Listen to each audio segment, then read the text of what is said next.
Hey guys, just want to talk a little bit about this episode before we get into it today. First of all, I just want to apologize for the bad lighting in this particular recording. I was having some issues with the lighting in my room, and at that time the sunlight was also going away. So sorry about that. But I think my conversation with my guest today, her name is Mushta, will totally overpower all of these factors, the lighting, this and that, everything, because she's probably one of the most inspiring people I have spoken on the podcast, and I'm sure you guys are going to love it.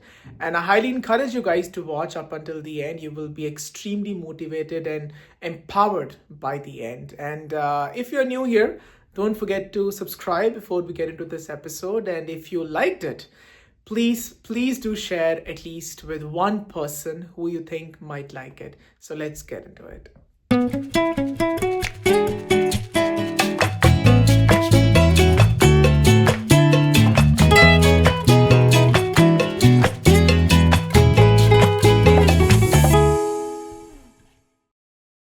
So, before I introduce my guest today, I would like to give you a little bit of history lesson of what we are actually getting into today.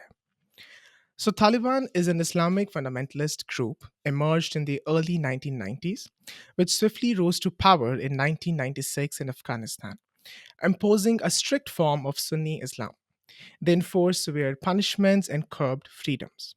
Following the 9/11 attacks, the US led coalition expelled the Taliban in 2001, and in the subsequent years saw a resurgence marked by targeted assassinations and territorial gains. And in 2020, a peace deal with the US paved the way for the return to power in 2021. The rapid takeover of Afghanistan led to widespread displacement and uncertainty, affecting millions. The Taliban's promises about rights and governance are uncertain. The world hasn't accepted their rule, and the situation in Afghanistan is still uncertain, especially for things like women's work and education. And my guest today emerged from the intricate tapestry of her homeland, Afghanistan. A beacon of resilience and hope, found herself amidst of the Taliban's takeover, a quirky shift that would shape her journey. Growing up amidst the complexities of war, like any child, dreamed of a future painted with endless possibilities. In the corridors of her imagination, she envisioned herself as a doctor or even the president, a leader who would transform Afghanistan into a haven free from pain and suffering. However, the harsh realities of being an Afghan girl unfolded before her eyes, and the constraints placed upon her peers became starkly apparent. Her dreams collided with the harsh truths of forced marriages, an experience that would ignite her, resolved to challenge the limitations imposed on Afghan girls. Her vision transcended personal aspirations. It became a mission to eradicate the shadows that dimmed the hopes of every child in her homeland. Forced to confront the encroaching war in 2007, her family, along with many others, sought refuge in Kabul, a city, a juxtaposition of opportunity and fear, became a battleground for survival. Yet, amidst these struggles, she found solace in education, navigating a space where boys and girls studied together, breaking barriers and nurturing her courage. The fateful day of August 15, 2021, marked the shattering of her hopes and dreams as the Taliban reclaimed Afghanistan. The sun of optimism set, but she refused to let her spirit break. In the face of oppression, she sees education as a potent weapon, a tool to resist and defy the attempts to silence Afghan girls. Today, she stands as a symbol of unwavering courage, founder of Code Green Afghanistan, bridging worlds and amplifying the ideas of Afghan girls. Recognized for her efforts in digital innovation, she exemplifies the spirit that refuses to be extinguished. Join us as we delve into her extraordinary journey where courage meets determination and where the power of accessible education becomes a beacon for change. Please welcome Muzhda Akbari. Thank you so much for such a great introduction. And I would like to also take opportunity and send my warm highs and hellos greeting to everyone who are watching us or listening to us. And also, thank you so much for giving me an opportunity to be part of your amazing work, your podcast. And I once again, thank you so much for that amazing introduction. Absolutely, Mujta. It's a pleasure to have you. And I feel like people like you needed to be highlighted. And I am actually honored to have you on the podcast, you being just a 17, 18-year old and making that indelible mark in this Canadian landscape or just in this world. I could not skip talking to you and letting my listeners know about you as well. So, welcome to the podcast. Thank you so much. Okay, so before we dive deeper into all that I have said, I just want to start a little bit on the lighter note. And since in my season two of the podcast, I am trying to turn up the fun factor a little bit, I want to start with some fun questions. Okay, First. so tell us, what is your go to breakfast? Oh my gosh. This is actually, we are part of the northeast of Afghanistan. So it's called Badakhshan. And in Badakhshan, we have this special type of tea. We call it shur chai, Okay, which is made up of like milk and salt. It is like, it sounds weird, but it is so delicious. I love it. So, like, every morning, it is my go breakfast. Like, every morning I have it. It works like coffee, but it's my delicious. okay. It's not weird to me because we also have something called the masala chai, and masala itself means like spice and all sort of like spices mixed together. And so I know what you're saying, like this mixture of salt and sweetness in it. But do you just eat it, like drink it just like that, or with something, you eat something along with it? Yeah, and just as you said, like, so we have different types of it, and then like sometimes when it's like a special day, we put some nuts in it. Okay, We have some like cream in it, and then we sometimes cook some cookies. It's okay. also a salty cookies, and then we eat with that. So it has like different forms, but the initial one, like the default version of it, is just like tea. We just yeah, just like coffee with tea. Okay, perfect. So my next question is, share a favorite song or a dialogue or a movie and tell us why it's significant to you. Wow, it's a hard question because like I'm also like someone I love music. It is like a big part of our culture Yeah. too. And mostly like I listen to Persian or either like Farsi Okay. songs. So sometimes when other people like in other countries ask me like who is your favorite singer, like I say, okay, I have to think which one in here because like I love our songs better. But then apart from that, okay, which one? It's hard to choose. I think I would choose one book. Hmm. There's one book called The Alchemist. If you have heard it, like, Absolutely. oh Yeah. my gosh, this book it literally changed my life because I remember when I was in Afghanistan, of course, navigating with what is happening it was hard. But when I found this book, it kind of changed my perspective towards life. And then the fact that, whatever you go through is kind of a lesson, and all of these things will give hands together so they can reach you to the story of your life. Yeah. So I love this book and I read it in one day. It was my first time to read a book in a day. And I've been reading it like most of the time. I think I've read it 4 times. Mhm. So I love this book and it kind of changed my life. No, it indeed is it's an amazing book. I have read that as well. But coming back to the question, you don't have to anglicize your likings, right? And I'm saying you that because I remember in my class when I came to Canada, people would say, "Oh, we were actually asked to make like a presentation of our favorite bands or like a favorite stars or whatever." And mine, I had no, like literally I had like no recognition of whatever they were talking about. So I actually end up sharing whatever I liked from India, or the songs I listened to India. So I'll ask you the same thing again. You can share any particular song, movie, whatever you listen to. Share with us that. Yeah, so okay, then there is one song. It's a Pamiri song. It also comes from our area, which is a northeast area of Okay. Afghanistan, Badakhshan. So this Pamiri song is a very very old song. It's like a traditional song that each generation pass it, and then it has a different version of Hmm. it. And then I like maybe like once or twice a week I just listen to it and keep dancing. I Okay. love this song. So it is like very folk, like we have our own musical instruments used in it. Hmm. So I really love that song. It's like a Palmyra version of song. Okay. And is it like found on Spotify or like in YouTube? Where can one find it if they want to listen? I think it will be in Spotify and mainly in YouTube because I listen it in YouTube. Okay. And then I will share the name of it, Absolutely. but it's like a Palmyra music. Okay. Yeah. I'll put the link to that in the show notes for anybody who's interested for sure. Okay. Oh, thank Awesome. you. So tell us, if you had to teach one phrase in your mother tongue, what would it be and what does it mean? Yeah, one phrase. Okay. So in Afghanistan, we say tashakkur. Or yeah, we say Tashakur? yeah, tashakkur. It means thank you, and I really love this phrase. I know, like tashakkur. So we mostly like change it different ways. Like Hmm. it has different versions regarding to person. Sometimes when they're like mainly formal, we use different version of it. Okay. But like tashakkur, it means like thank you, and I love this phrase. Hmm. Love that. That's awesome. Okay. So, lastly, if you could teleport back to a particular place from your home country for a day, where would it be and what would you do?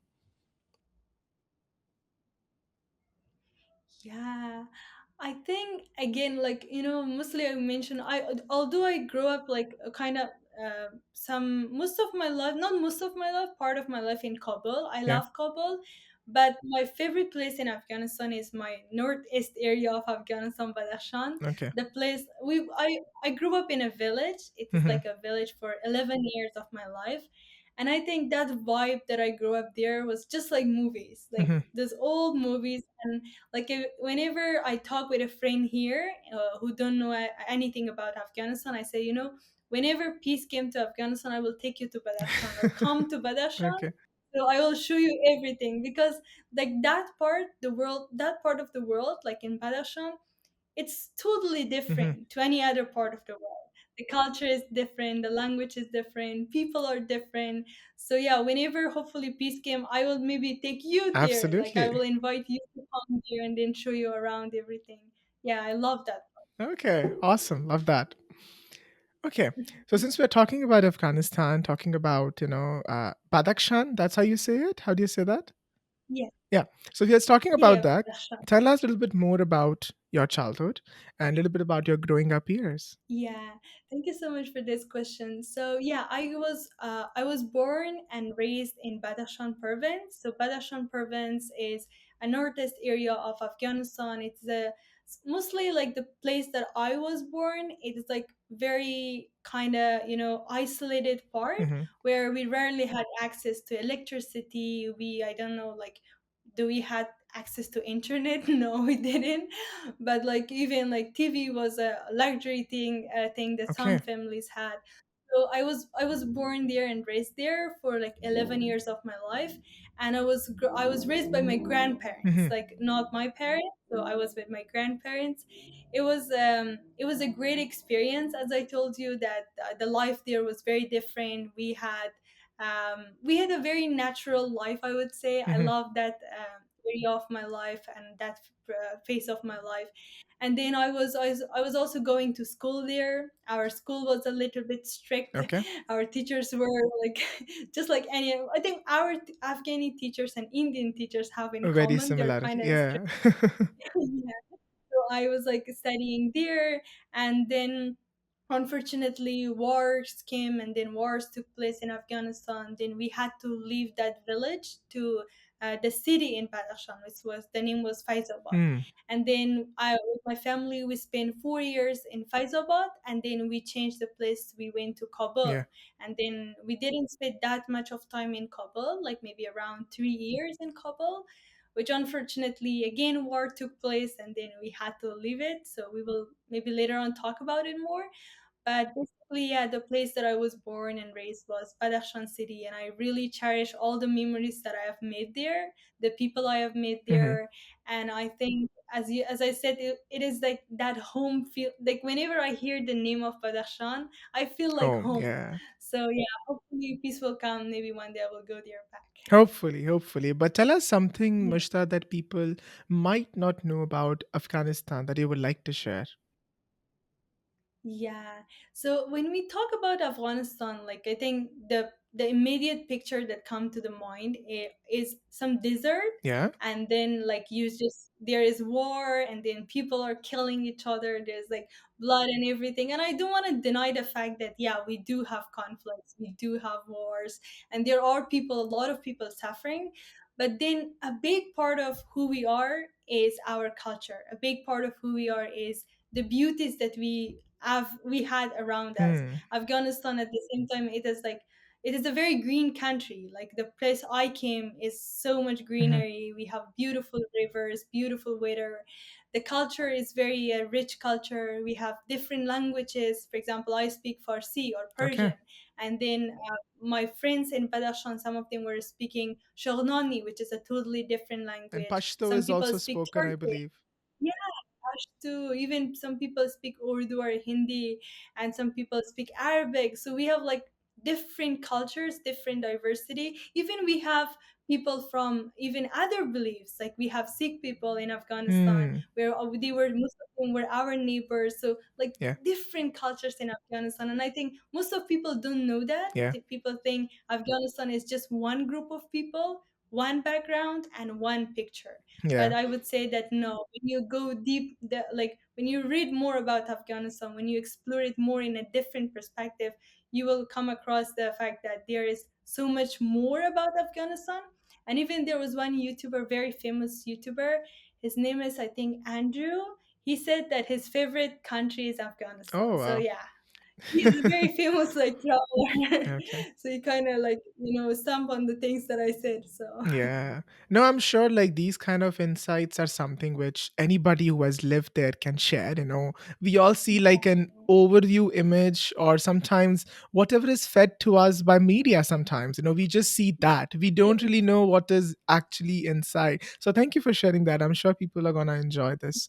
Um so now, Mushta, like I have seen that, of course, we will get into deeper into more work that you do, but throughout, my previous conversation also, and the conversation that I have heard you in, some offline as well. We met in Toronto at an event, and now, like in even our previous conversation that we had, you have mentioned many times, your mother, like your family, at times where, and I feel like correct me if I'm wrong, would you say that your mother has been your source of inspiration or the source of encouragement? I wanted to talk a little bit more about that because I'm sure there is some sort of family support that led you to do the things that you do. So, talk a little bit more about that.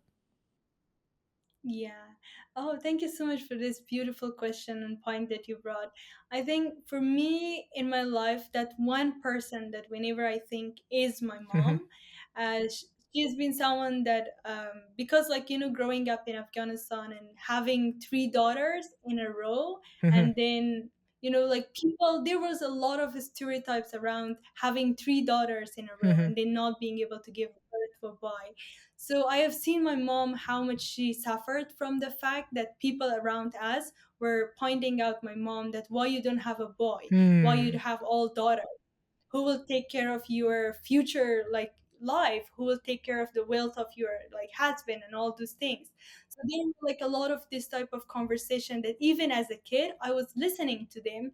Like I would see there was a guest who would come, and then my mom spent 3 hours cooking, Yeah. cleaning to make this food, and then that guest would come and sit in a conversation and then point out my mom that why you don't have a boy, Hmm. and then like talking about things that I was like, okay, who are you to talk about these things? These are none of your business. Absolutely. But then they would allow themselves, like everyone would allow themselves to put a finger on my mom.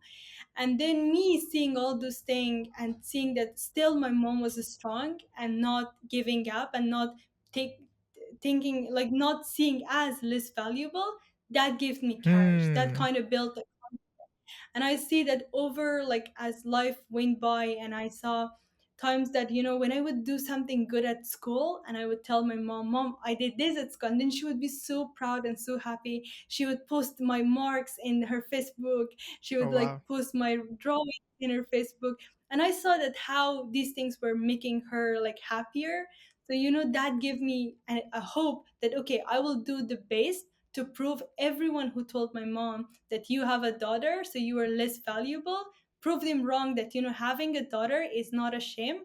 It should be something 100%. that one day they will see at me and they say, like, I wish she was my daughter. So, that being said, like, my mom, she has been the most courageous woman and bravest woman I know in my life and even others.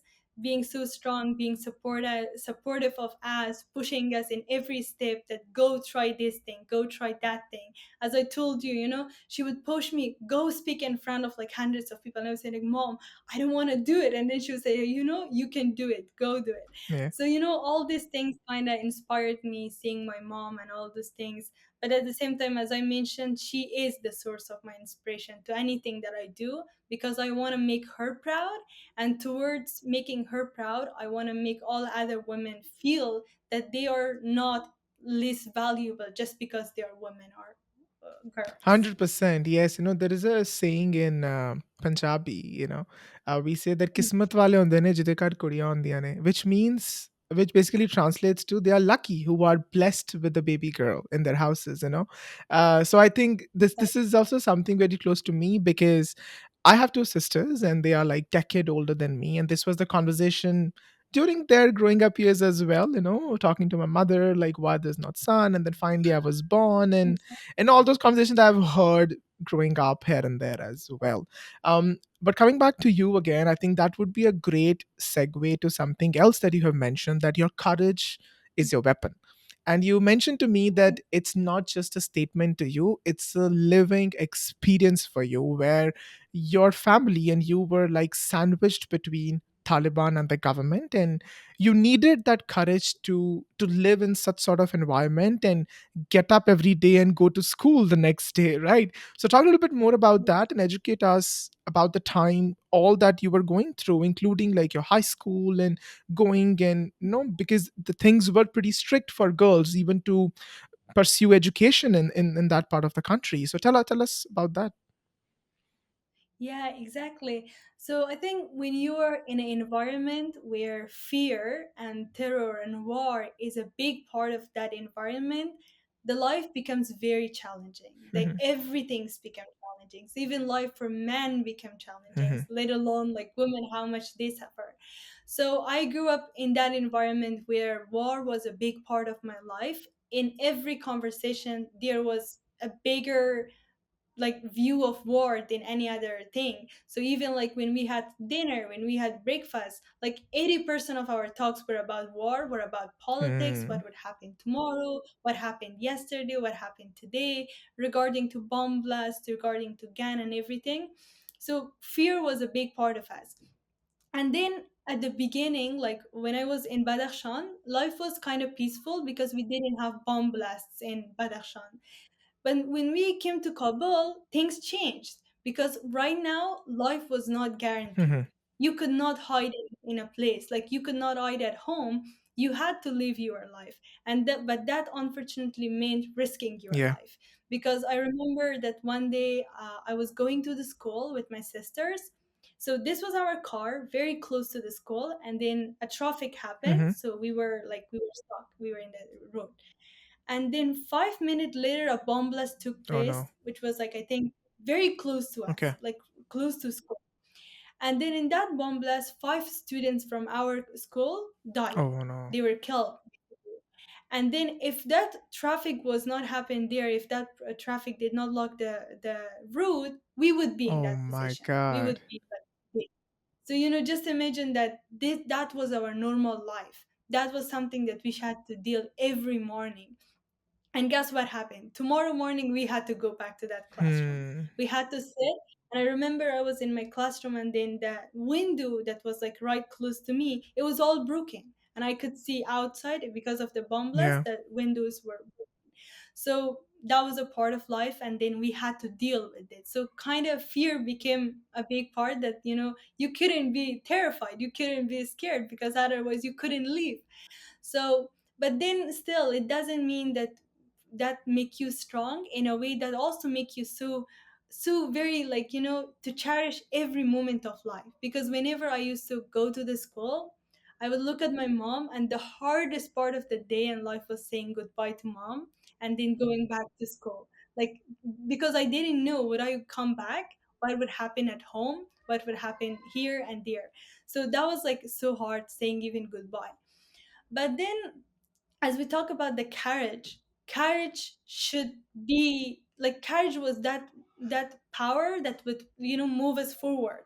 Because, like, taking the courage to say goodbye, taking the courage to not cry, taking the courage that Hmm. after a bomb blast going back to the school, taking the courage after the death of maybe a classmate, you had to be in that classroom and try to forget what happened. All of those things, like, wanted courage, Hmm. not just from me, but from every single person. So even if you're like just the weakest person in the room, you had to be courageous, because if you weren't courageous, it means courage would let you down. So I Hmm. think courage with the hope was two things that kind of, keep push us forward to live our life. So, as I told you, it was like a very different experience, that the fact that, everything would happen, but then tomorrow you had to start refresh. It Hmm. was just like a game with like ultimate life, coming back Yeah. and coming back. Yeah. Oh my God, this is making me quite speechless, because I can't even imagine what would be going in the minds of a teenager who is having a fear of even going to school, not because he or she is afraid of the education or the marks or the teachers. They are in the fear of their life. I mean, I Exactly. I mean, the people of that age, or I would say like students of that age, are usually worried about their studies. They are stressed about the exams, maybe they are stressed about the acne that they had, the pimples that they're having on their faces, or maybe their crush didn't reply them back, or something like that. And you were simply stressed about just your life, like whether you don't even know whether you'll be coming back to your parents or not. um I mean, there's nothing else that I can say that can justify in any way, obviously. But tell me, didn't you at any moment feel like, Mushta, not going to school and just staying with your parents the whole time and just not pursue the education? Yeah, so in my family, like, I am the most emotional one. Like, I used to like be very attached to my mother. Like, I love my mom, as I said before. So there would be like sometimes that when I was sitting in the classroom, and I would miss my mom so much, that I was like all thinking about my mom, and then the teacher was like just teaching. Because there was a time that my mom started university again. She wanted to, to pursue pharmacy, and she wanted to become a doctor. Hmm. And then knowing that my mom is going outside too was like just making me terrified. Like, Hmm. whenever a bomb blast would take place, now it wasn't just me. I was like asking, oh my gosh, what happened there? So, like, it was a very scary moment. So during that time, I hated school.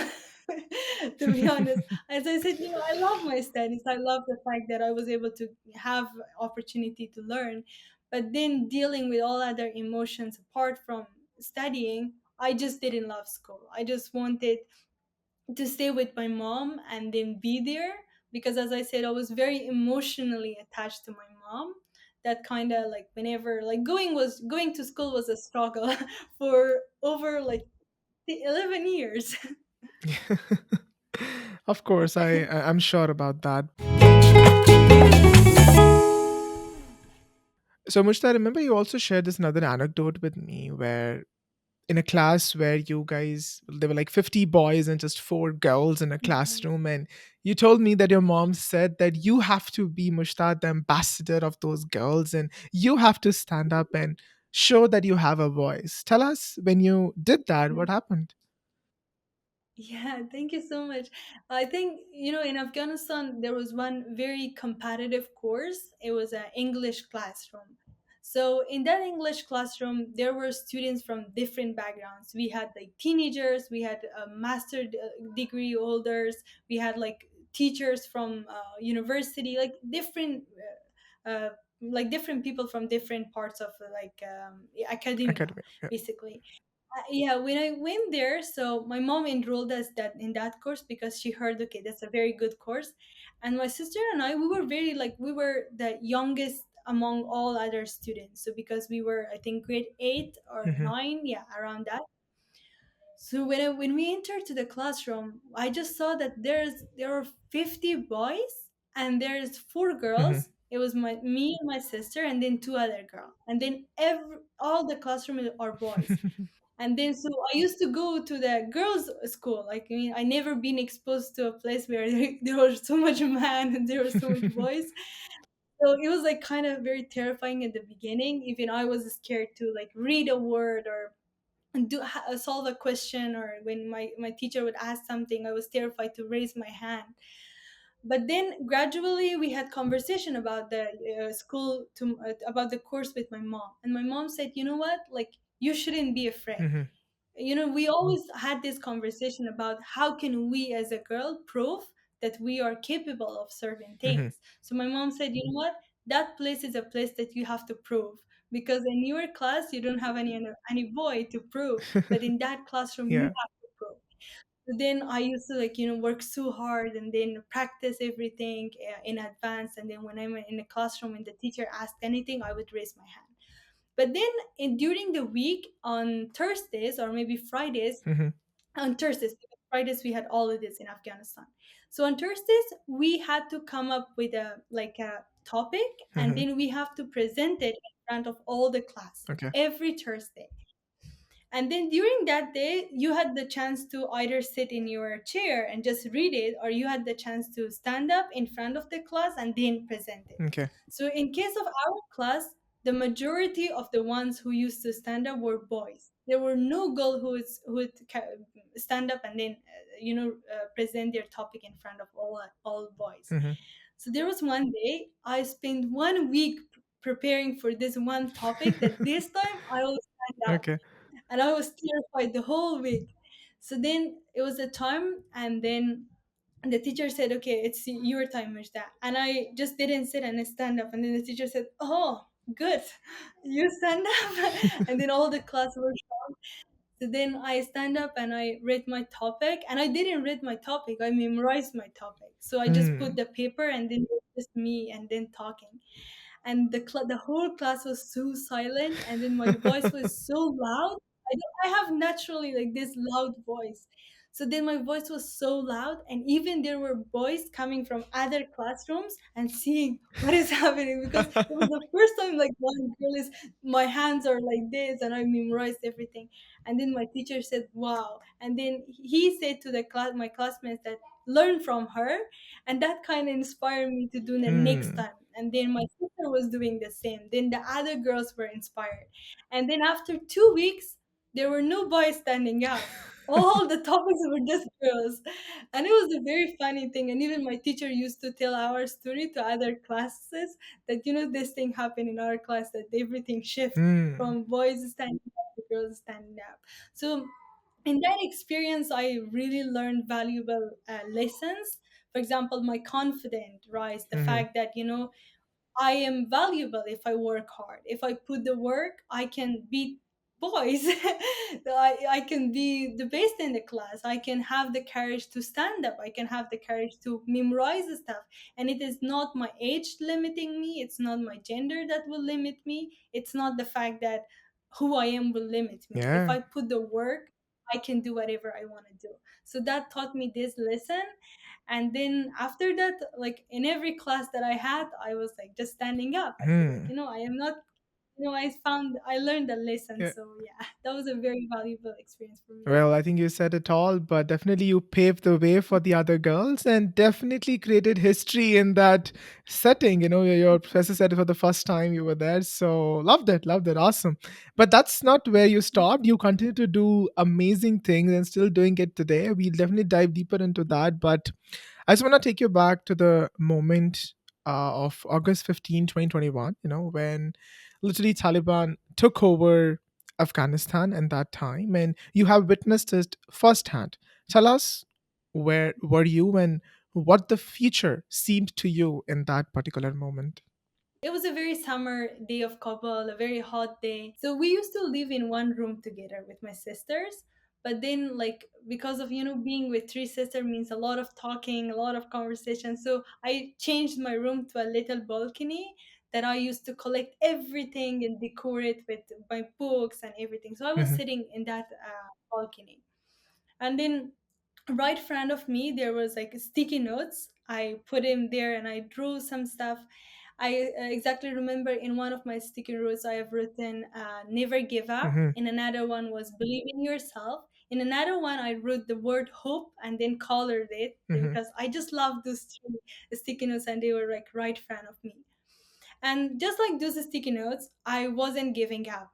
The fact that during that last week, everything was so hard because Hmm. province after province were falling and Taliban would take control Yeah. of those provinces. So Kabul was the only province that Taliban didn't have control over it.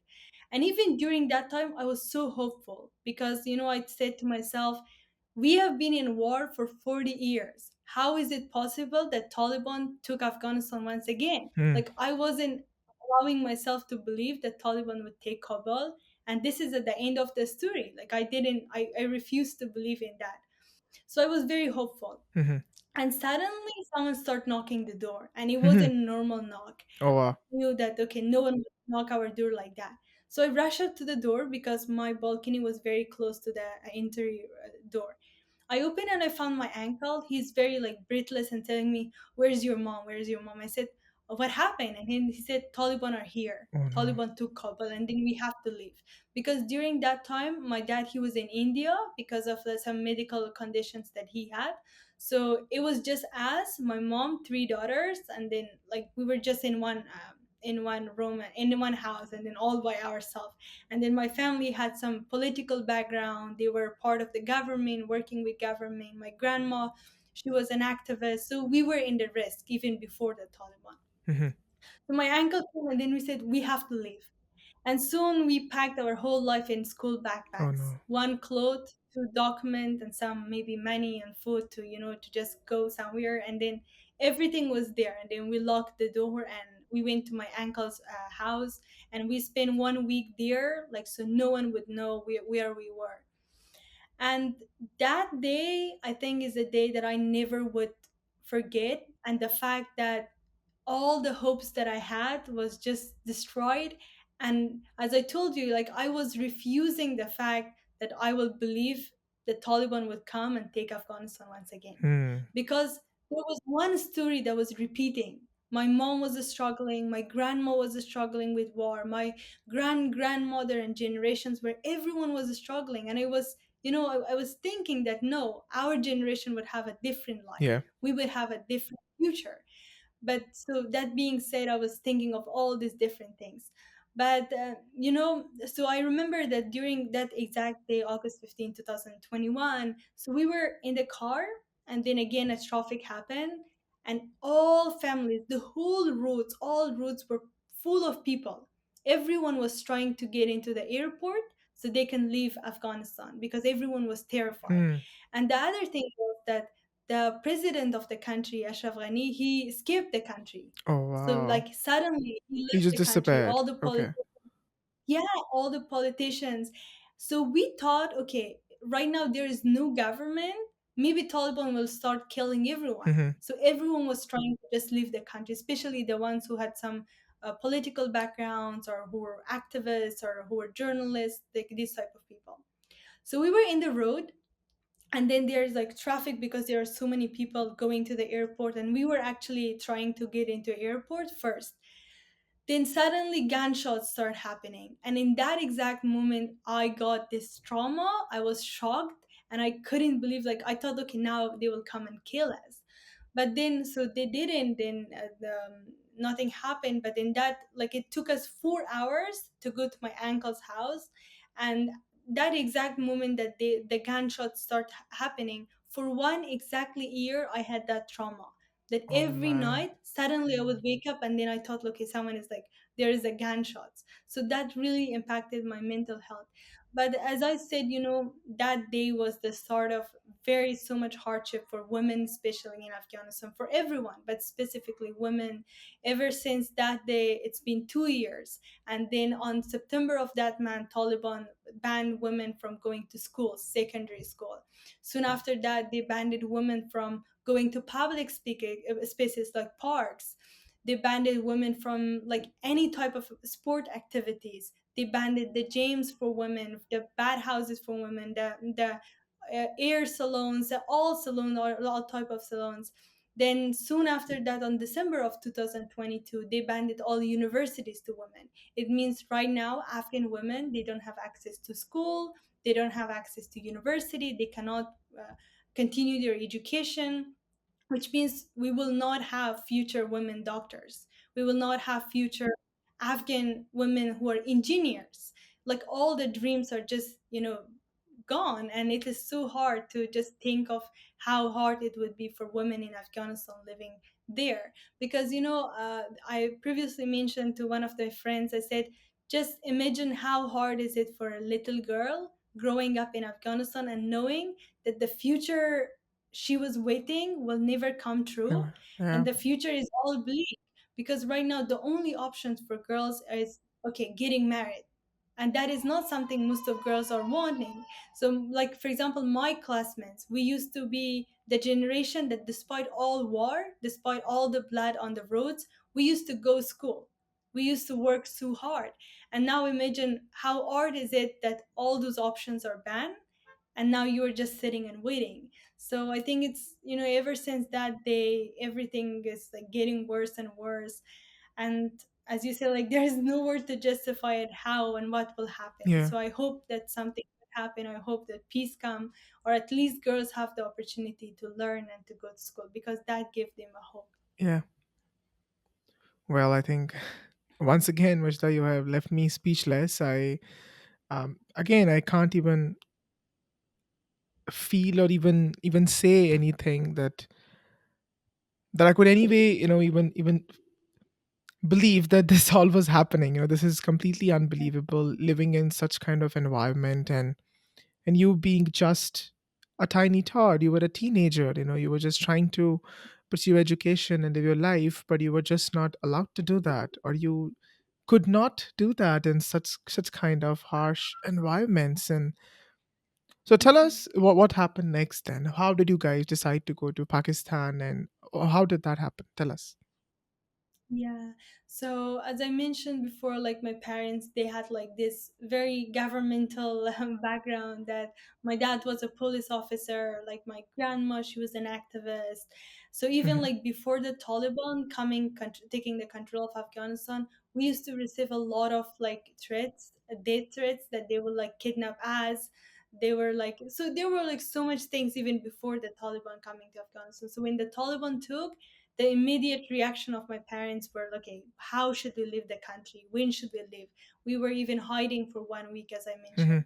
So then we waited for the situation to get better in the airport, but it didn't, so we decided to go by the border. So we went to we had the visas, we had our passports, so we went to Pakistan through the borders. And I think, the fact that we had to leave everything, and then we didn't took anything from our houses, Of like we course, didn't yeah. took a bag. Even the Taliban took my father's car. Mhm. The Taliban took the control of like my grandma's house for 1 month, I think, not for 1 month, for 3 months, that they didn't allow any family member to go there, because they said, okay, this is a house from government, because you're working with government, it means this house is ours now.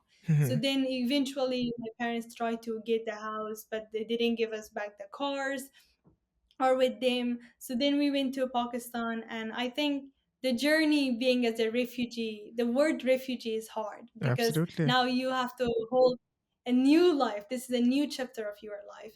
As a refugee, you are not able to go to school. As refugee, it means that you have to deal with a new language, you have to deal with a new environment, with new people, and a lot of other challenges. So I think the shift from Afghanistan to Pakistan was challenging too, to cross the border and then to leaving everything behind, your family, your loved ones, your home, your country. It was all hard, but yeah, I think going, but then the chapter that we started in Pakistan was also so different because we spent 1 year in Yeah. Pakistan. It was a whole life. And then during this time, I kind of learned a little bit of Urdu, kind of that, so that much that I could solve my problems. Then we used to, like, we couldn't go to school, but what we used to do was just, helping ourselves to learn some stuff by ourselves through internet, or maybe to go parks and then trying to make ourselves busy. Yeah. How old were you then?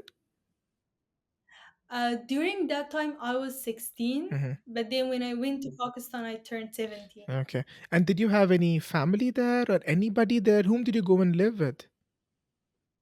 No, in Pakistan, we didn't know anyone. I remember when we went, we used to spend, like, we got the house, like, there was actually one Afghan whom my dad had a connection with. So we went there, and then we just got the house on that day, on Okay. that exactly day. So the house was all empty. Like, just there was like two couches, and then like we used to be there. And then it was a daytime, so my parents went to buy some stuff to just like we could sleep well during the night. And then I think then just gradually we start buying stuff and making a home in Pakistan, Yeah. because our case was a bit different. Some of the refugees who went to from Afghanistan to Pakistan, they were supported by Canadian Hmm. government or by different governments. So it means that they had access to houses, they had access to a lot of supports, but we didn't had that. So we had to support ourselves. So Hmm. like literally my parents, they use all their savings to make a life in 1 year. Hmm. Wow, like completely uprooting yourself. I should not say uprooting yourself. You were forced to uproot yourself, and you were just like kicked Exactly. out of the country and finding refuge in a new place altogether with no connections. This is incredible. I don't know how you guys would have managed that. Um, But you did not lose hope even in that, Mushta. In that 1 year, you didn't have the access to education or anything, but you decided to learn to code. You taught yourself coding, and that's how you started, or I would say the initial seed of Code Green Afghanistan was planted. So tell us all about that. Mhm. Yeah, exactly. As you said, I think that driving force even I had back in Afghanistan, I've always like wanted to do something, especially in case of children and in case of girls in Afghanistan. So what happened was when we went to Pakistan, as I said, that we couldn't go to the school.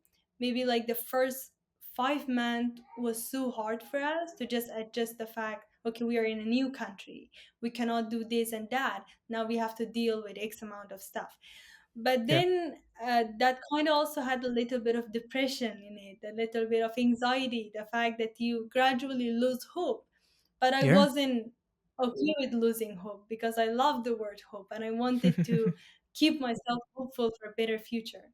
So what happened was, like, I've always was curious about coding, like even in Afghanistan, but I never tried it. So I said, okay, let's give it a try. Why not? And then I remember I started like coding. It was very fun. I would make one web page and I would show it to all my family members. Hey, come, Mhm. mom, see what I made. You can do it this, you can do Yeah. that. And then when I would show that to my uncles who were in different countries, I would send the link to them. That was like kind of like giving me that hope that okay, I'm doing something. Then I started like learning more and more and more. I was watching a lot of courses online, a lot of videos on YouTube. And then soon I remember there was one day I said, okay, this thing is giving me a lot of hope. This thing is giving me a lot of joy. Why not share it maybe with one or two of my classmates who are right now in Afghanistan? Hmm. So I said, let's make a brochure to it and then share it in my Instagram, and let's see if anyone is interested in learning coding with me. And to my surprise, 30 girls, including 10 refugees in Pakistan, they Oh joined. wow. And then for the next 2 months, I was like waking up early to practice, to make everything ready, and then to like to study together. And then I would record the videos to send it back to girls who couldn't join on that day. So for 2 months we did HTML, we did CSS, we did Hmm. some little bit. JavaScript and some other concepts in Hmm. technology. We talked about like the future of technology. We had some conversation. We used to talk about Photoshop and all those things.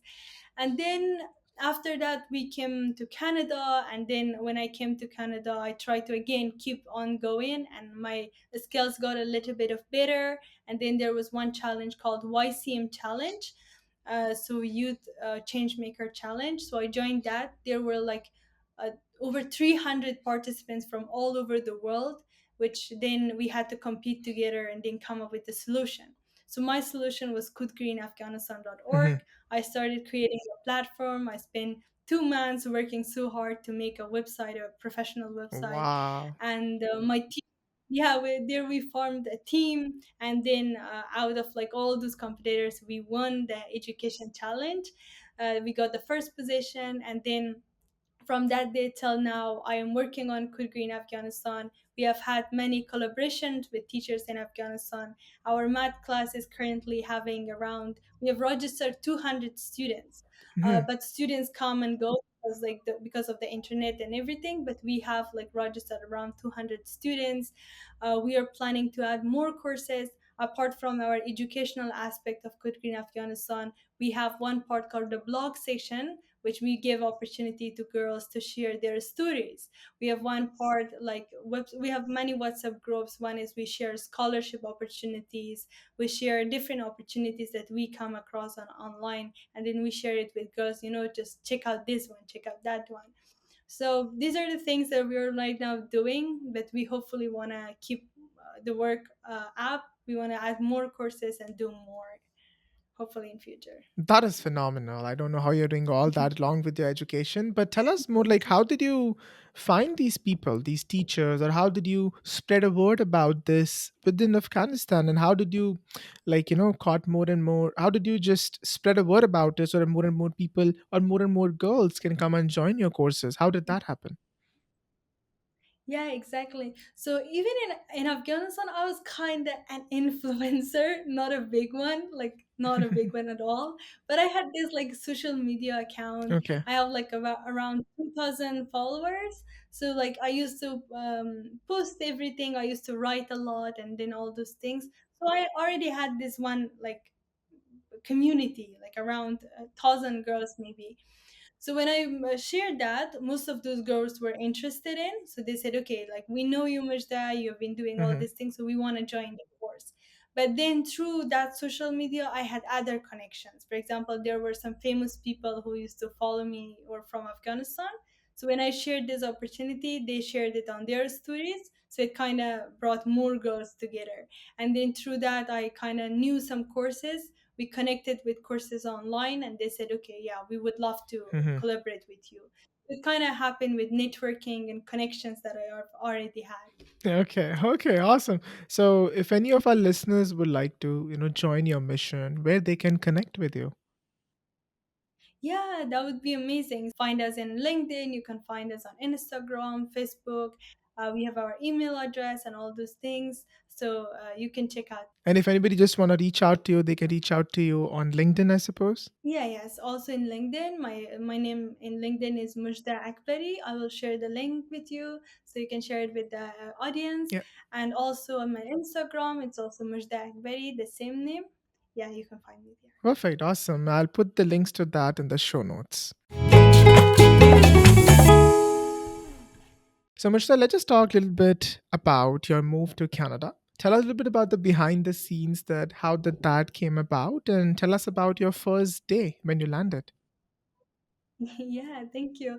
So about the Canada, I think Canada has always been a dream of my mom, Okay. especially my mom always loved Canada. She used to, even in Afghanistan, she said, I wished I was born in Canada. Oh, It was like wow. quite funny that when we came to Pakistan, so we tried to like apply for refugee programs. So we applied for this refugee program for US actually. Hmm. But then they emailed us that they said there are a lot of applications for US. Do you want to like ask to refer you to Canada? Hmm. Like we will refer your application to Canada. And my mom was so happy. She said, "What? Of course I want." I don't know why Wow. my mom loves Canada this much, but yeah, she said yeah. So we kind of applied for that refugee program, And then after spending 1 year in Pakistan, we came here to Canada. The first day we landed on Winnipeg. In Winnipeg, Okay. we spent one night in Winnipeg. It was a very cold day. It was around December. Yeah, it was around December, very cold. And then after that, we went to Thunder Bay. We spent 3 months in Thunder Bay. Thunder Bay was again super cold. Like our first experience I'm from sure. Canada was cold, was snow. For me, I was like a big fan of snow because in Pakistan we didn't have snow for 1 year. Yeah. So coming and then seeing all the snow was so we were so happy. And I remember, so we were in the hotel, and that day there was a very heavy snow. I told my sisters and some other girls, let's go play snowballing together. And then we said, okay, yeah, why not? Because all of us came from Pakistan and Mhm. Pakistan was so hot. Yeah. So we went and we were playing together, and then it was so cold that our lashes was like frozen, our hands. Yeah. But we were playing, we didn't care. And then I remember all the cars would cross and they were like, what are you doing in this cold? And then we went back to the hotel, and then our case workers came and they said, you were playing in minus 30 Oh my degree God. outside?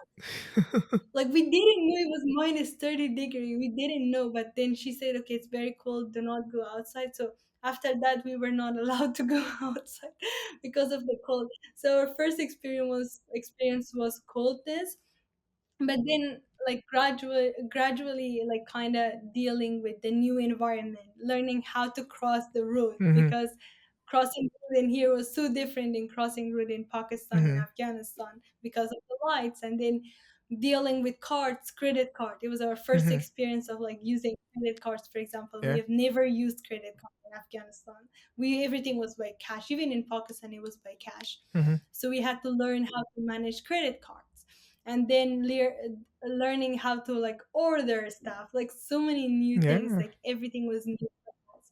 And the funny part was like my sisters and I, we were in charge of controlling Hmm. everything because my parents, they don't know English. So like we had to take care of the credit cards, we have to take care of the documents, we have to, like, we Oh literally yeah. became accountant, Mm. lawyer, everything that you just imagine. Like, because even like we were teenagers, but we had to learn all these things because my parents, they didn't know all those things. So that was like the beginning. But then yeah, later on, I think then we moved to here Mississauga right now from Thunder Bay. And then we right now we are in a school, and again everything, there were a lot of culture shocks, there was a lot of things that we had to like adapt. But overall it has been so far a very good Hmm. experience. Wow. So you are working on this mission, to empower Afghan girls. You are mere 18 who is studying as well. And then you are also sort of playing all these other roles and a helping hand to your parents. So that's a lot of things Yeah. that you are doing in a day. But tell me, Mushta, do you find it like it's like additional responsibility, or I would like you define it. Like, how would you define this, like you really assisting your parents for everything, be it like groceries, Mhm. be it like, these all these other services that they have to access to, and they have to do it through you. How do you feel about that? Do you feel like additional pressure, or how is it for you? Tell us. Oh my gosh, it is so much pressure, like so much, because like one part is like of course like in our culture and maybe in India too, Yeah, like I we can really relate. value. I'll do the Yeah. same for sure. Yeah. Exactly. Like we really value. It's not the question of like should I do it or no. Like we just want to do it and then we have to do it. But then in one point you find yourself in a position, okay, I cannot deal with all these things, but I also cannot do it. Like I just can't say, okay, I don't want to do it because if I don't do it, who do it? Who will do it? So you kind of have to do all these things and managing your time, managing the energy. But then the other hard part is like, okay, you are dealing with very important documents Yeah. with very important work. Like, what if I mess up something? What if something goes wrong? And then there were like so much pressure, I think, in the very first stages that we came to Canada, because as Yeah. you know, like you have to get your new documents, you have to translate everything, you have to Yeah. go to the school, enroll yourself. take appointments, get doctor, family doctor, and all those things. So it was very hard, and I think there was a lot of pressure, and then there were times that I just wanted to say, no, I don't want to do it, but then we had to do it. And I'm happy that I have my sisters with me. So one of my sisters, she is one, we have 1 year age gap, so we kind of try to share the work together. But I think it is challenging for each one of us. But then another part of it is that, okay, I'm happy that I am able to help my parents Yeah, even in this situation. And I think it's gonna teach us a lot of lessons in future 100%. that, Yeah. yeah, later on, like, I think there was a very funny thing in our school. My teacher started asking my classmates, like, have anyone ever got an appointment? I said, is it a question? Like, Well, look at me. I've been setting up appointments here and there. I was like, oh my gosh, is it a question? So even that, like, you kind of learn a lot of things maybe that gonna Yeah. push you ahead, but Yeah. still, it is No, I challenging. think it's incredible at the same time that it's preparing you for your Yeah. future. So that's good. But I'm sure there would be times, Mujta, you would have messed some things up. Do you have any examples of that? Share with us that. Oh my gosh, there was a lot of time. Like, I remember that there was a very important document, and then we had to fill that out. And then in the name of my mom, I, instead of the writing the first name, I wrote the first name and the last name together, like Okay. Muzhgan Akbari, like Hmm. together. And then in the last name, I wrote Akbari again, like the Okay. last name again twice. And then these documents were printed. All Hmm. the names are correct, but my mom's name has two last names. And now that two last name is in every document that we have. Like, in all the documents, my mom's name is wrong. Oh my God. Oh my god, my dad is, what happened? Why you did that? My mom, why this happened? And I'm like, I don't know what happened. Yeah. And Cut then me some trying to slack. I'm change helping you all in a different language. that was so hard. And then we had to go to our caseworkers and change that from all over again. And then it means there was a change in all the documents.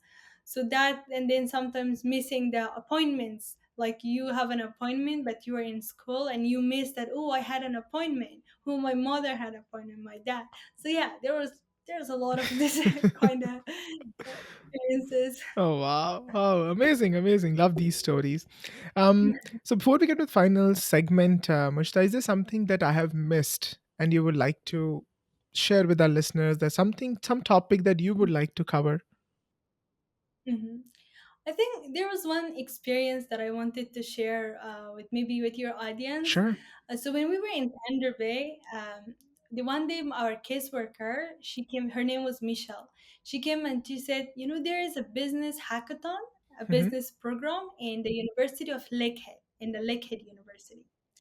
So I was like, okay, what type of competition is it? And then she said, okay, there's a business competition. You have to come up with a business idea. You have to compete with university Hmm. students. The university teachers will be the judge, and the list goes. And I was like, what? University students in a university, and as like teenage girls, Yeah. Afghan teenage girls going there. And then she said, just go and try it. And I was like, no, I'm not trying it. So in 1 week, I was navigating the fact, should we go or shouldn't? Hmm. So I told my sisters, just let's give it a try. Why not? Hmm. Like, just give it a try. Maybe we will meet new people. We will improve our communication, Yeah. our language, all those things.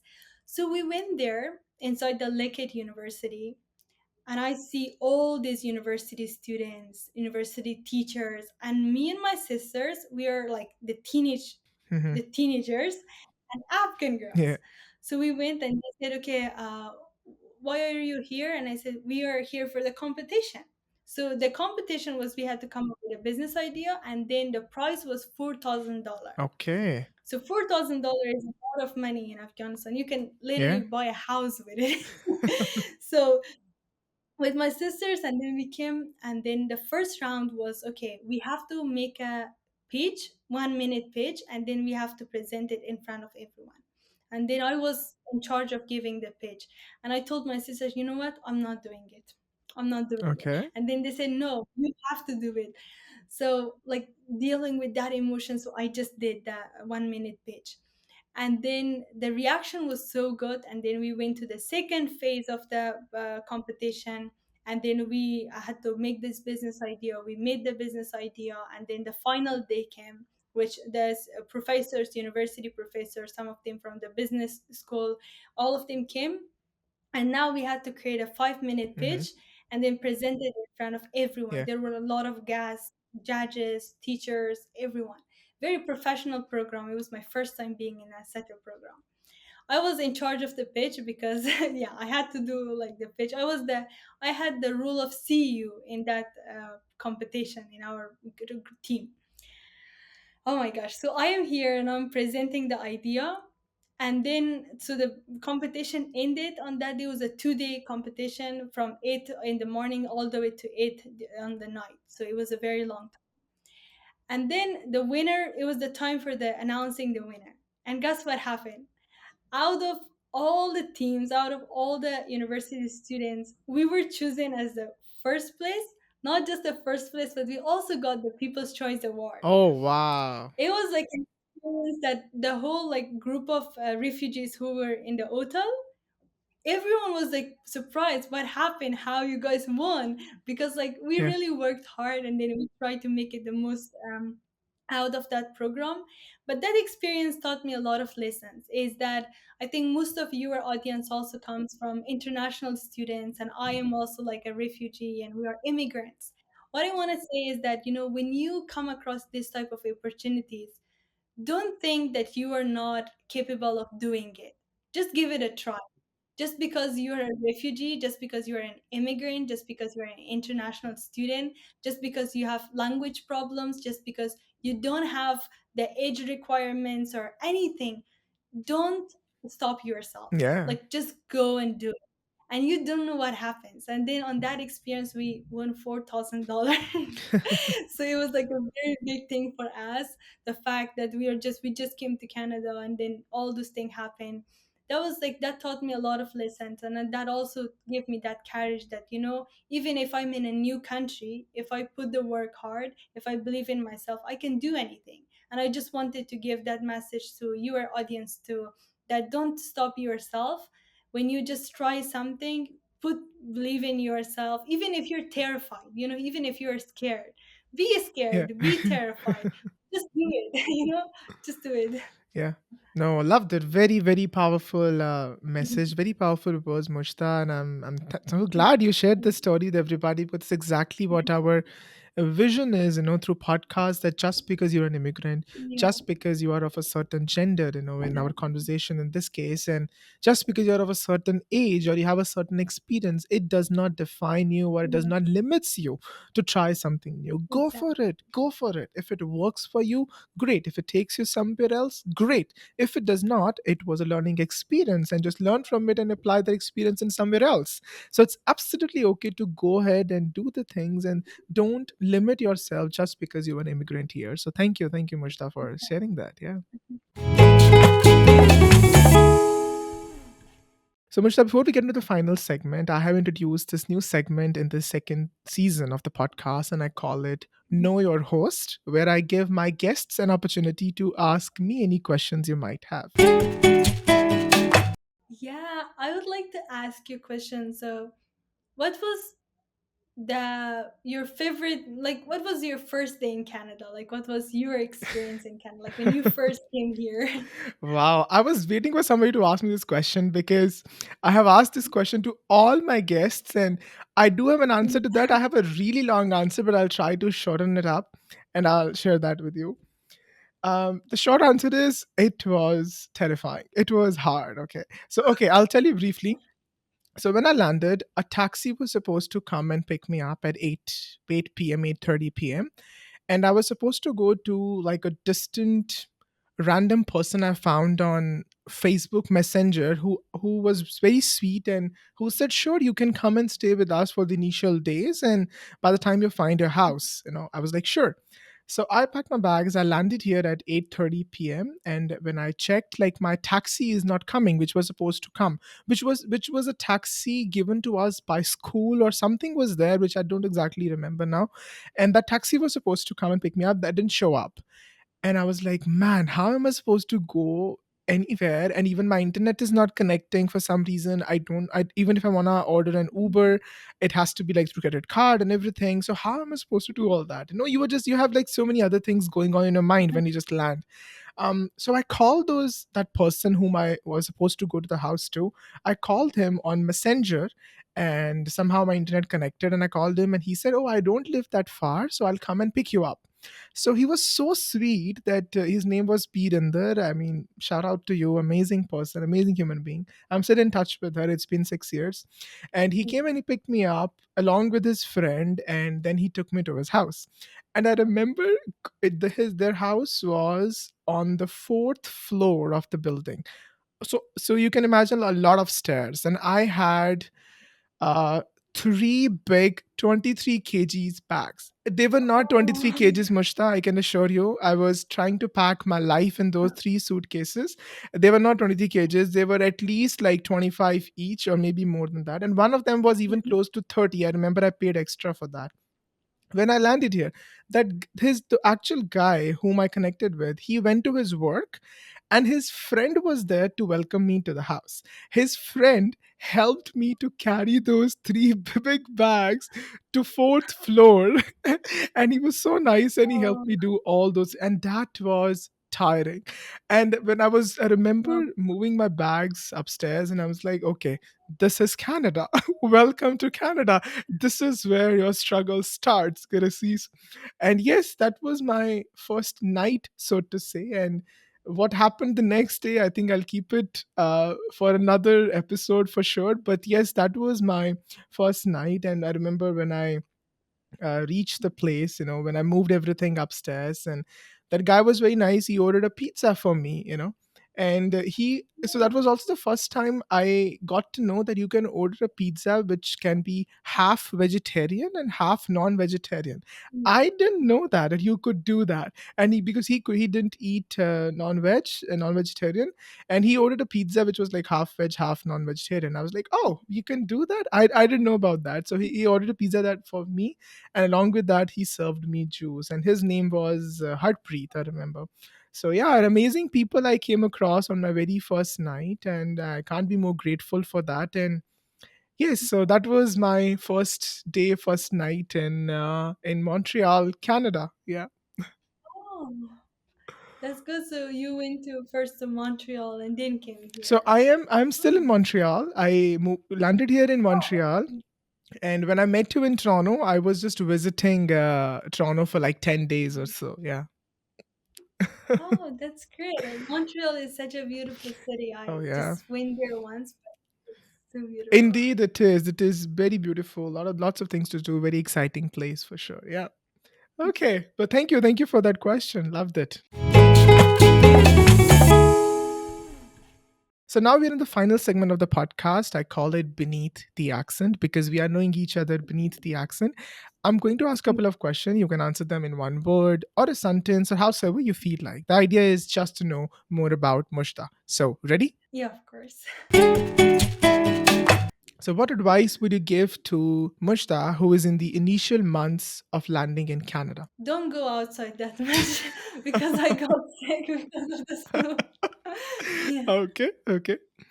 Describe a moment when you experienced like a significant cultural shock. In our school, I was in first day of school, my sister and I was so prepared and serious. Like I took my notebook, Mhm. my pen, and I was staring my teacher, and then the teacher said, "Okay, do your work." And then one of my classmates is playing video game, the other one is watching movie, Okay. and the other one is, oh my gosh, talking very badly. Like I was like, oh my gosh, what? The teacher is here. Why you're talking like that? But then I realized that it's just normal. Then even one student was Oh, sleeping, and wow. then I said, oh, this is the class. Wow, what kind of classroom was of that? the That's classroom. crazy. Yeah, it was physics class. So. Okay. Okay. What's that one dish from your home country that always brings you comfort and nostalgia? It is mantu. Oh, I love mantu. I even love the name of it. It's like mantu. When you break it down, it's mean me and you. Oh, But okay. then it is a dish. So it is like, oh my gosh, such a delicious dish. We cook it like not often, but like sometimes we cook it and I love it. What is it? Tell me more about that. Yeah, it is kind of like it has meat, onion, some spices, and it has the shape of dumpling, Hmm. like the Chinese Okay. dumpling, but it's like quite different. It's like not similar. It's quite different. When we cook it like all together, and especially when my mom cook it, it is the most delicious one. I just love it. Awesome. Sounds great. Is it that available in Canada? Do you think I can buy and try? Yeah, Okay. exactly. Like whenever you saw a Afghani Yeah. restaurant, like just ask them like mantu or mantu. Yeah, mantu. They will probably have it for sure. Okay. Perfect. Are there any funny story related to misunderstanding around the accent or English that you have? Around English, I think, yeah. So most of the time, like I mix up the words. Like I mix up a lot of like the words when it comes to the school. Hmm. Like when I talk, I keep like different words. And then there was like very funny experience with Hmm. me is that my best friend, so she is Afghan, so we always talk Persian together. Like we always talk like Farsi. Hmm.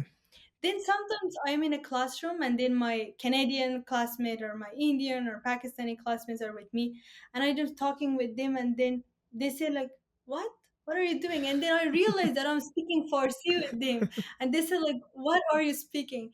Sometimes even with the teacher, like I'm talking with the teacher and then teacher is like, "Martha, are you okay?" And then I realize that I just spoke Farsi with the Okay. teacher. Okay. So because like I'm so much exposed with my best friend, so we talk in Farsi a lot. I mess up like the Mhm. whole language.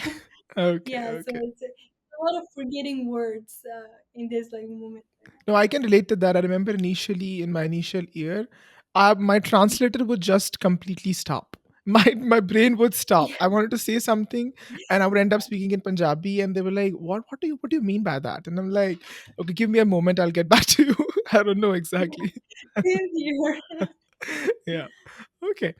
So, what's your favorite cultural festival or celebration in Canada? In Canada.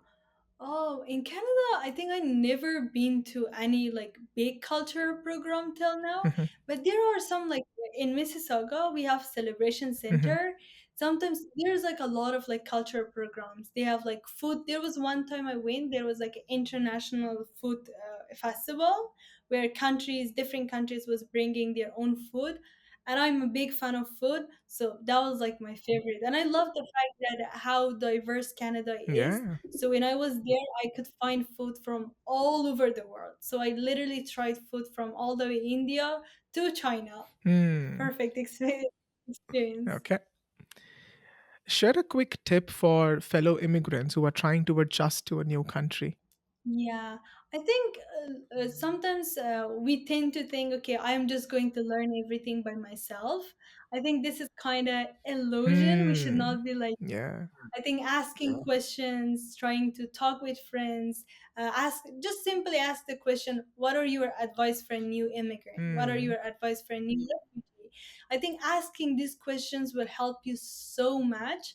The fact that sometimes, even myself, I find myself not asking and then spending 2 weeks trying to find a way for something. But Mhm. if I ask someone, it would just solve in 1 hour. So why not ask? So I think my best tip would be like always ask questions and don't be afraid to ask questions. Love that. Yeah, absolutely. Tell us about your first friend that you made in Canada and where did you meet them? Yeah, my first friend. Okay. I think the first friend I met here was also Afghan. No, no, no, no, Afghan. No, yeah, actually, yeah. I have a very good story. Sure. So the first friend I met was an Afghan refugee in Thunder Bay. She was also from Badakhshan, and we kind of got very close. What happened was my family. We are a big family. Like we have a big family members. Like we are five, like 7 people, Hmm. and then our room, we had like two rooms, but we used to gather all in one room. We used to come together, and then there was a lot of noise. My little sister and brother, like there was so much noise and everything.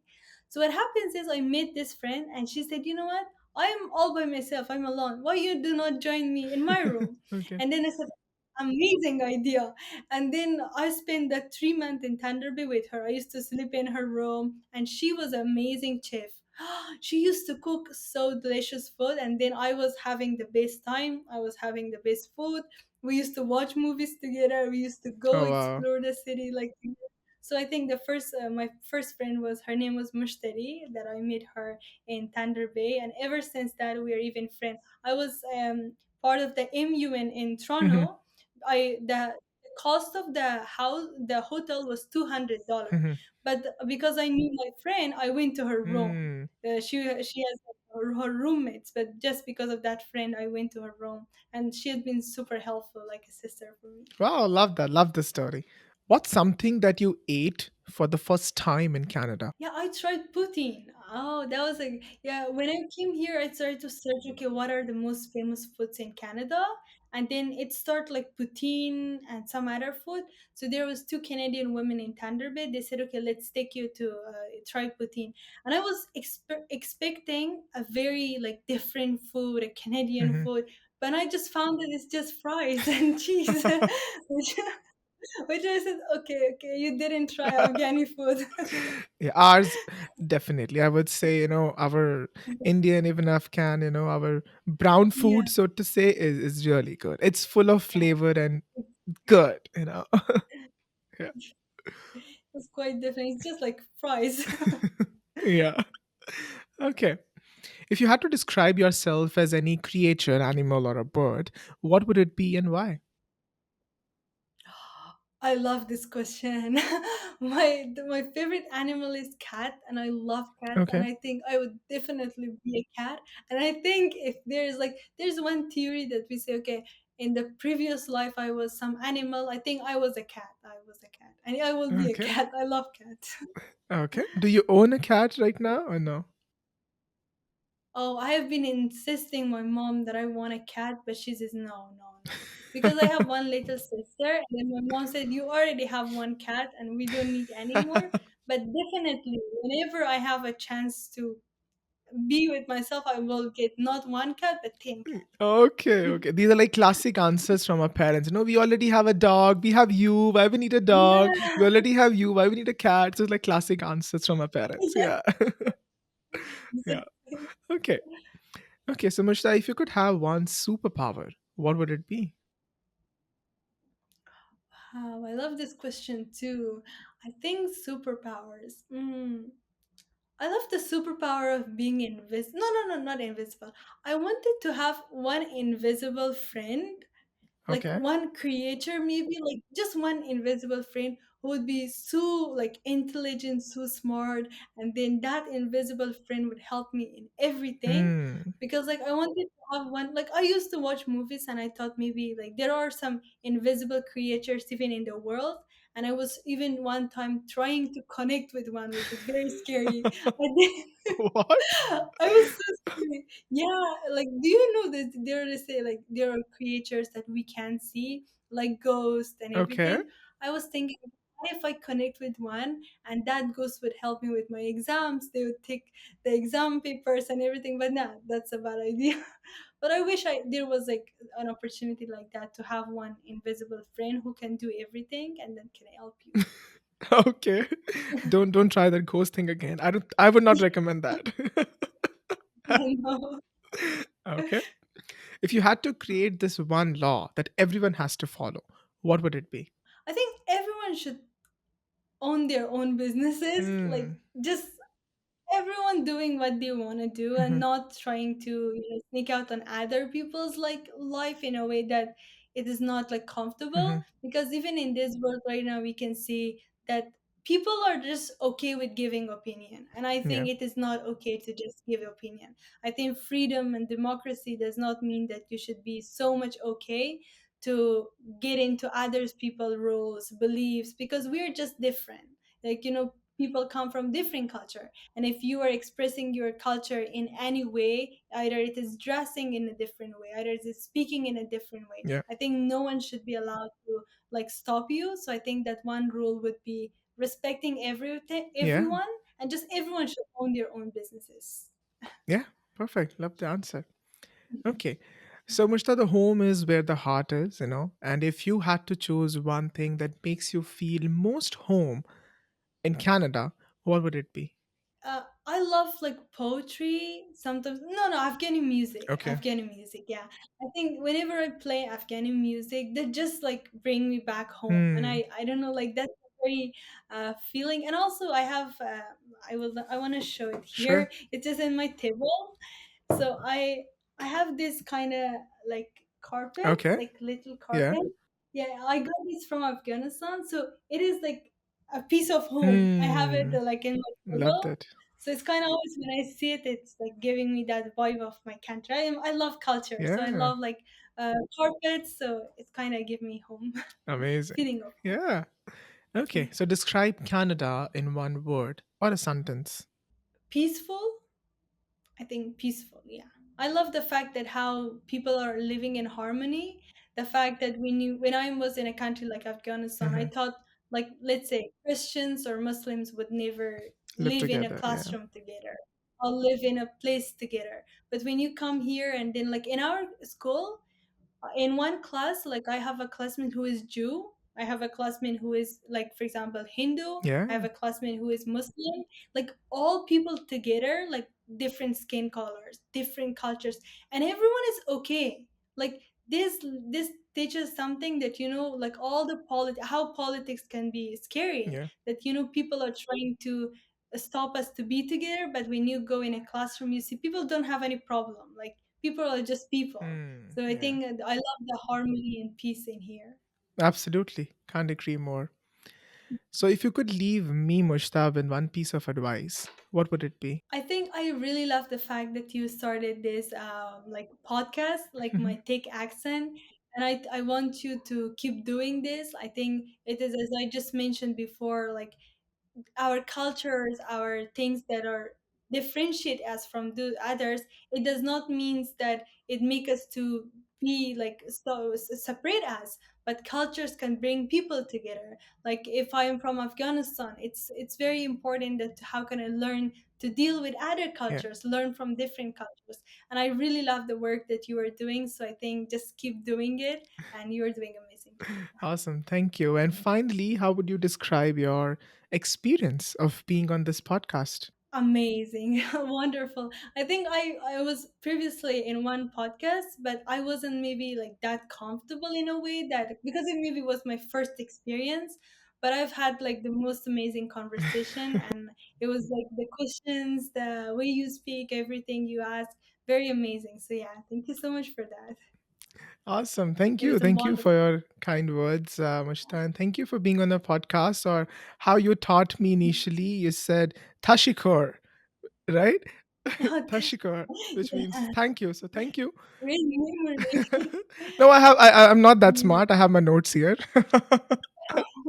But yeah, if you say yes, I did remember that. So Tashikor, and thank you for adding value to my listeners. Thank you. Thank you so much for that.